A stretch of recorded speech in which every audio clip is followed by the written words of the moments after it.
Amis des vidéos, bonjour. Alors aujourd'hui je propose une vidéo pour les blancs contre la défense Nimzovic du pion roi. Alors j'avais déjà fait une vidéo sur le sujet, donc la Nimzovic c'est E4 KSC6. Et là bon, je vais vous faire un petit résumé très rapide de ce que j'avais fait dans la première vidéo.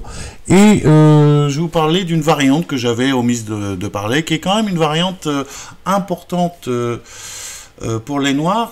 Alors comme je vous l'avais dit, on ne joue pas D4 dans cette position, on joue qu'à F3. Donc la variante qu'on va voir aujourd'hui, c'est F5. C'est assez fréquent, les joueurs qui jouent la Nimzovic du pion roi jouent F5. Alors évidemment, ils peuvent transposer après cavalier F3 par E5. Bon, alors donc ça retranspose dans une grande variante de E4, E5, F3, KSC6. Moi, ce que j'avais vu avant, c'était les coups D6 et le coup D5 qui transpose dans une espèce de scandinave. Alors, pour faire un résumé très rapide, sur D5, alors c'est l'idée pour laquelle D4 n'est pas considéré comme très très bon. Enfin bon, les grands maîtres jouent plutôt qu'à F3 parce que sur E prend D, Dame prend, les noirs ont une variante favorable de la scandinave parce qu'ils attaquent le pion D4, ce qui leur permet tout de suite de mettre une pression vous voyez, de continuer à pression et voire de faire grand rock. Donc c'est une scandinave favorable pour les noirs. Alors favorable, je veux dire, ils n'ont pas l'avantage, mais plus favorable. Alors, tandis qu'après cavalier F3, s'il joue D5, ben, on n'a pas du tout le même problème, parce que là, je peux jouer, j'ai pas de problème en D4, je peux jouer KSC3, et après Dame A5, j'ai fou B5, qui met en lumière la mauvaise position du cavalier C6. Donc ces positions sont dangereuses pour les comment dirais-je, pour les noirs, parce que le cavalier en C6 empêche la dame de revenir facilement dans une position plus sécure. Normalement, souvent dans la Scandinave, ils jouent après dans la Scandinave normale, traditionnelle. Souvent, les Noirs jouent après, admettons KSC3, Dame A5. Les Noirs jouent souvent C6 pour rapatrier la dame en C7, si jamais elle est trop en danger. Alors là, évidemment, ce n'est pas possible. Donc c'est un des avantages, enfin un des inconvénients plutôt pour les noirs, et un avantage pour les blancs. Alors dans cette position, par exemple, une des idées aussi, c'est que maintenant on va jouer D4 dans de meilleures conditions, et en cas de fou prend C6, je crois qu'on joue petit roc, et en cas de grand roc, là on a cavalier E5 qui est embêtant.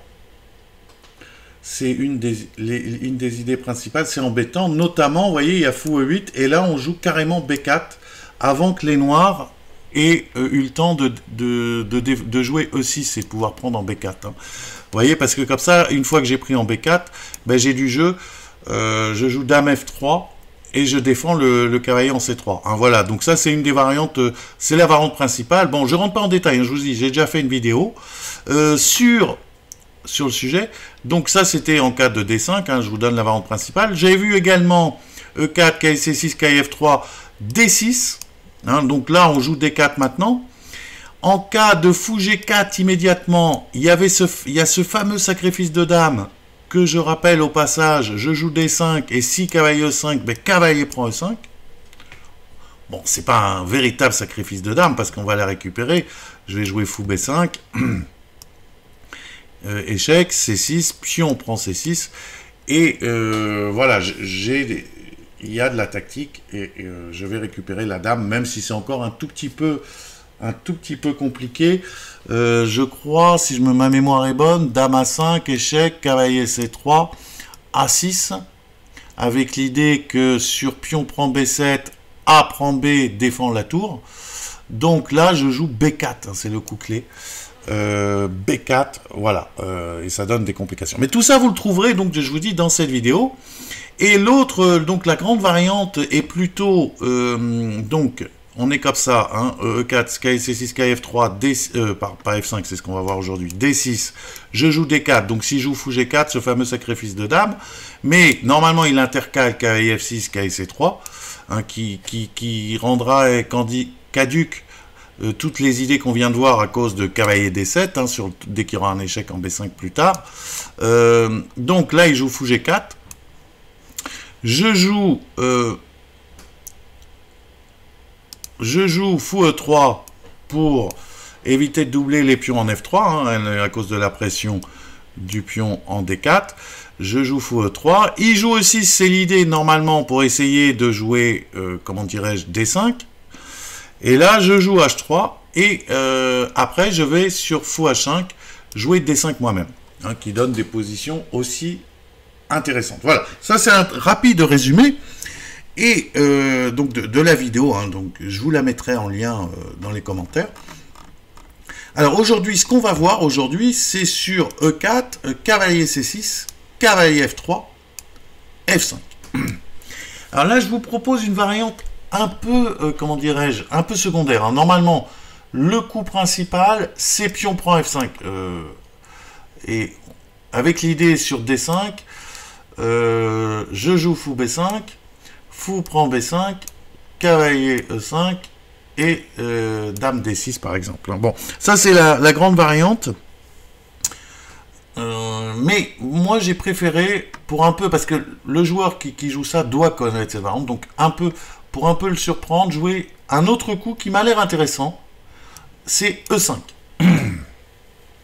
Voilà, c'est un peu pour surprendre. Alors quelle est l'idée? Bon, moi mon idée, évidemment, bon, c'est que ça restreint considérablement l'activité des pièces noires. Hein. Par rapport, vous avez vu la variante que je vous donnais tout à l'heure avec ce F5 ici, ce F5, E prend F5, les pièces noires jouent quand même un peu. Hein. Bon, c'est à l'avantage, hein, parce que la colonne E est faible, notamment la case E5 est très faible. Et puis, souvent, il double des pions en prenant C6, donc il y a des objectifs. Mais disons que les pièces noires sont actives. Alors, avec E5, l'avantage, c'est que les pièces noires sont un peu moins actives. Donc là, E5, il n'y a pas beaucoup de coups. Hein. E6 serait pas très ambitieux, hein, parce que de toute façon, les pièces noires ne vont pas être faciles à développer. Vous voyez que le fou n'a pas beaucoup de cases, il va falloir trouver une case pour le cavalier. Bon, donc le coup normal, hein, le coup logique, c'est D6. Alors sur D6, je propose fou B5. Fou B5 et non, il est logique de jouer fou D7. On verra dans un premier temps. Moi je pense que le meilleur peut-être pour les noirs c'est pion prend E5, même si ça a des inconvénients, on verra. Donc fou D7, et sur fou D7 je propose dame 2. J'ai vu plusieurs grands maîtres jouer ça dernièrement et je trouve ça intéressant. Alors l'idée, évidemment, l'idée c'est que en cas d'échange de partout, hein, cavalier prend E5, cavalier prend E5, pion prend E5, fou prend... non, cavalier prend E5, cavalier prend E5, pion prend, dame prend E5, fou prend B5, dame prend B5, il y aurait un problème, hein, il y aurait échec et le pion B7 qui traîne. Hein. Je vous montre si cavalier prend E5, cavalier prend E5, pion prend E5, dame prend E5, fou prend B5, dame prend B5, il y a un petit problème pour les noirs. Hein. Voilà. Alors, donc ça c'est mon idée. Alors, si il va prendre quand même, hein, parce que c'est pas simple à gérer, on n'a pas beaucoup de coups, hein, c'est mon idée. Hein, bon, s'il joue à 6, bon ben là je suis pas obligé de prendre en C6, je peux tout simplement, vous voyez, jouer fou C4. Moi j'aime bien ce coup. Fou C4 parce que bon... ça reste toujours difficile de sortir les pièces. En cas de prise, en E5, deux fois, imaginons, bon, il prend, bon, je fais cavalier prend, menace, échec et mat. Imaginons cavalier prend, dame prend. Ben là, vous voyez, c'est toujours pas simple pour les noirs. Hein, ils ont un problème sur la colonne E. Hein. Voilà, on sait pas, vous voyez, c'est pas facile de jouer aussi sur fou prend E6 et on craint pas dame E7 à cause de fou prend D7. Hein. Je suis pas cloué parce que je fais échec. Hein. Voilà, il y aurait roi prend D7 et puis bon, j'ai déjà une finale favorable hein, avec un pion de plus. Hein. Voilà, donc ça serait pas A6 n'est pas très recommandé, donc il n'y a pas beaucoup de coups que de prendre. Prise. Là, pareil, ben, c'est pas simple. Donc, prise. dame prend, et c'est là où il faut trouver un coup pour les noirs, parce qu'ils vont pas prendre en B5 comme je vous le disais tout à l'heure. Alors un coup qui... Bon, évidemment E6, toujours E6 serait compliqué. Bon, je menace pas dame prend F5 parce qu'il y aurait C6, hein. Par exemple si je joue caille F6, dame prend F5 ne marcherait pas, je pense, hein, à cause de C6. Et vous voyez que là, bon, je vais perdre une pièce, hein. Je n'attaque pas, mais quand même, par exemple, si je jouais cavalier F6, je jouerais D4, et le problème persiste, hein. Avec l'idée, en cas de C6, je pourrais jouer des fous C4. Donc j'ai une bonne position, là aussi. Les noirs peuvent peut-être essayer de jouer des cavaliers G4, je me replierai en G2, hein. D4, s'il joue C6, fou C4, s'il joue cavalier G4, bon, peut-être tout simplement dame 2, et vous voyez que le développement des noirs n'est pas simple, hein. J'ai toujours cette fameuse case en E5, donc je les paralyse un petit peu. Donc ça, c'est mon idée, hein. C'est l'idée du... Enfin, c'est mon idée. C'est l'idée de la variante, c'est pas vraiment la mienne, puisque je vous ai dit que les grands maîtres... Alors, un grand maître avait joué, pas un grand maître, mais un joueur qui jouait contre un grand maître, avait joué cavalier H6, qui est intéressant, hein, puisqu'il va jouer en F7, il va mettre le cavalier en F7, donc il lutte, c'est logique positionnellement, il lutte pour la case E5. Alors on va voir la suite de la partie, il a joué D4, cavalier F7, dame 2, toujours pareil, là c'est pas facile de jouer E6, il est en l'air, dame prend E6, donc le joueur a joué G6, le grand maître a décidé de jouer fou C4, donc voilà, fou G7, C3 défend le grand fou C6, bon, petit roc, et roi fou F4, et l'importance de la case E5, hein, on lutte pour la case E5, roi H8 pour essayer de jouer E5, hein, les noirs veulent essayer d'ouvrir par E5, mais ça n'a pas marché tactiquement. Là évidemment il va se faire visser, hein. Là on va jouer cavalier F3, les blancs vont jouer cavalier F3, essayer de visser la case E5, hein, ou tour 1, et vous voyez la colonne E va être très très difficile. Ce F5 il le paye très très cher, le F5 ici, le coup F5 il le paye très cher. Donc là il a tenté de jouer E5 en force, mais ça n'a pas marché, hein, à cause de G5, E6 intermédiaire qui menace E7 fourchette. Donc voilà, c'est comme ça que c'est explosé, hein. Il a joué dame 7, fou prend C7, dame 7, un 5 loup, voilà, bon. Alors, donc il a fait fou prend C7, puis on prend, et puis on prend F7, voilà, bon, avec une bonne position, hein. Voilà. Oui, s'il avait pris ici, quand je vous disais que ça cloue, ça échange les dames, et je récupère la pièce ici. Hein, bon, c'était peut-être aussi intéressant, mais ce qu'il a fait, fou prend C7, c'est plus intéressant, parce que le pion arrive en F7, il reste en F7. Hein. Voilà, donc c'est toute l'idée, hein. Donc toute l'idée, c'est cette fameuse case E5, hein, on essaye de visser à tout prix cette case-là, c'est l'idée de la variante. Alors, comme je vous disais, je pense qu'il y a une autre variante intéressante pour les noirs, qui me semble plus active. Alors, je vous la montre tout de suite. C'est E4, donc on repart KF3, KF6. Donc F5, là on a dit qu'on jouait E5. Sur D6, on a dit qu'on jouait fou B5. Alors moi, ce qui me semble plus actif pour les noirs, c'est de prendre en E5. Prise en E5, cavalier prend E5, avec l'idée dame D5.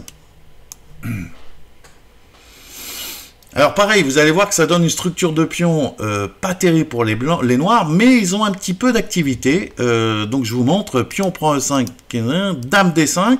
Alors là, bon, j'ai tout d'attaquer, hein. J'ai le fou, le cavalier et le pion G2. Donc je fais fou prend C6, échec pour me débarrasser d'une attaque et en même temps créer une faiblesse. Et là, je suis obligé de reculer.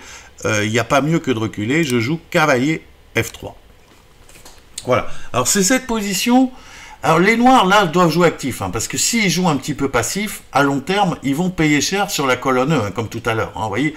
C'est pour ça que j'aime bien cette variante de ne pas prendre en F5, c'est que ce pion en F5 embête les noirs, hein, le fou ne peut pas jouer, vous voyez que les pièces sont moins actives. Alors il faut, bon, les noirs peuvent faire une finale, décider de jouer.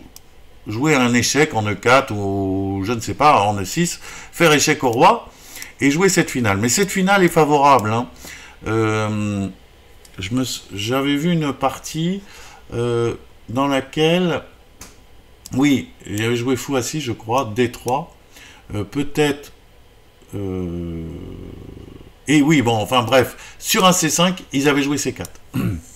Voilà. Alors là, c'est le genre de position. Bon, c'est vrai que les noirs ont la paire de fou, mais vous voyez que j'ai quand même toujours cette case en E5 qui peut être très très intéressante.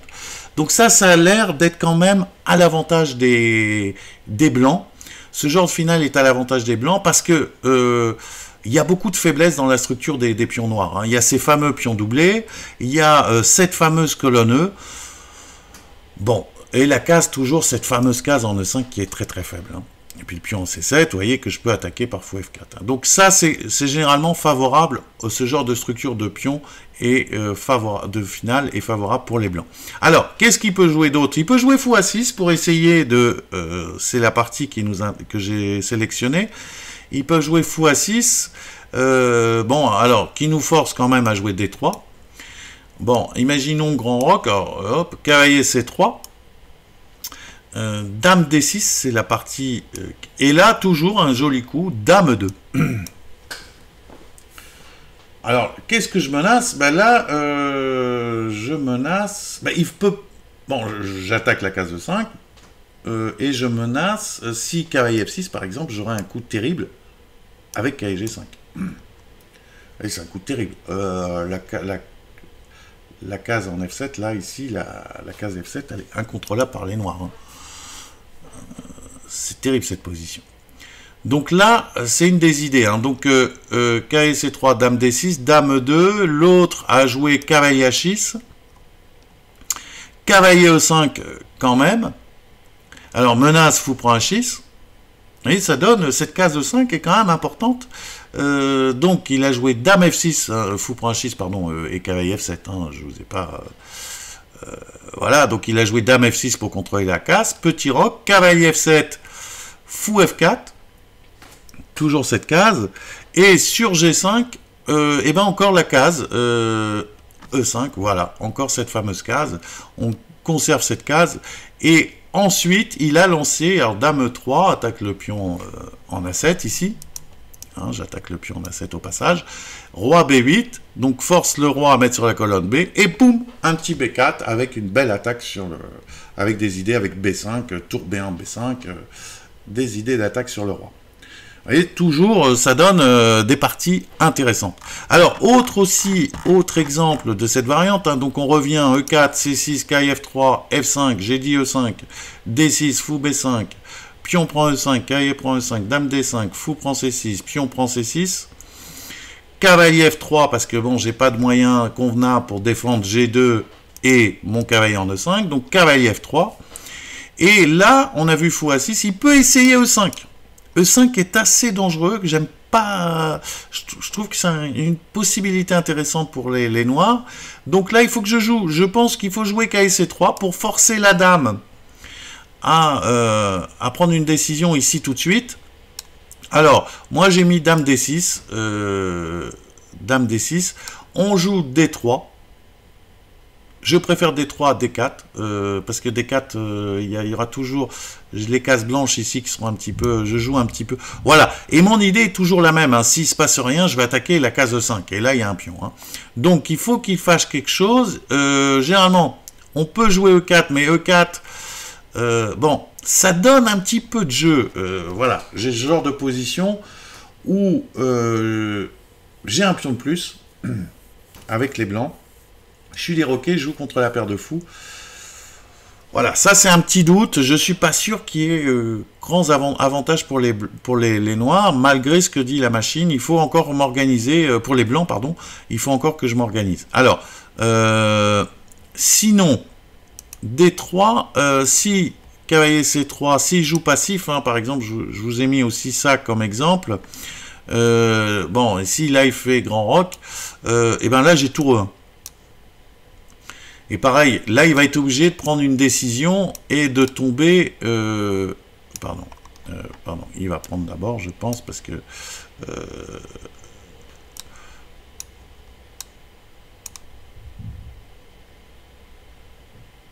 et là j'ai cavalier E5. Bon, ça c'est gros avantage, hein. Toujours cette case E5, vous voyez, qui est quand même la clé de cette partie. Hein. Voilà. Donc voilà, c'est le petit système que je propose. Évidemment, s'il ne vous convient pas, vous pouvez aller chercher du côté de la grande variante, c'est-à-dire que la grande variante, c'est pion prend F5 avec comme idée sur D5, fou B5, fou prend F5, cavalier E5, qui donne des parties très intéressantes également. Voilà, moi j'ai préféré une sous-variante pour un peu surprendre l'adversaire et je pense qu'elle est correcte aussi, également. Voilà, à bientôt dans une prochaine vidéo.